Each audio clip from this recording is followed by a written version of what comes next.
Cuidado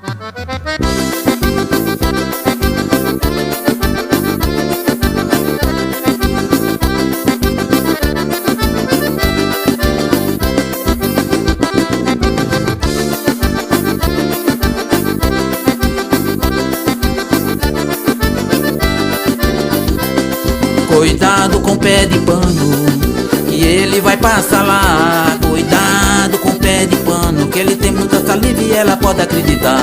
Cuidado com o pé de pano, que ele vai passar lá. Cuidado com o pé de pano, que ele tem muita saliva e ela pode acreditar.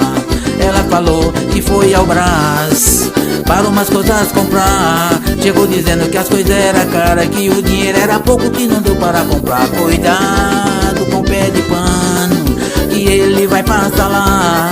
Cuidado com o pé de pano, que ele tem muita saliva e ela pode acreditar. Ela falou que vai ao médico para se consultar. Chegou dizendo que a fila era grande e deixou pra outro dia, pois não deu pra chegar lá. Cuidado com o pé de pano, que ele vai passar lá. Cuidado com o pé de pano, que ele tem muita saliva e ela pode acreditar.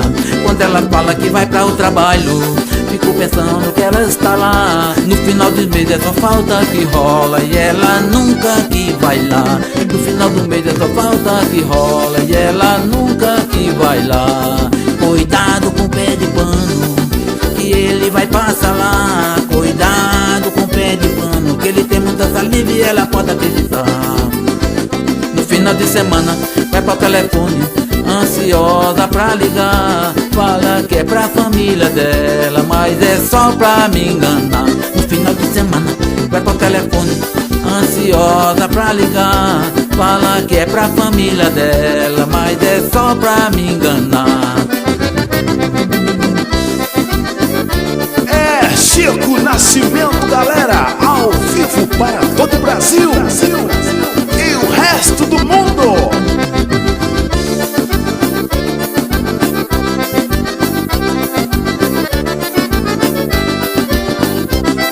Cuidado com o pé de pano, que ele vai passar lá. Cuidado com o pé de pano, que ele tem muita saliva e ela pode acreditar.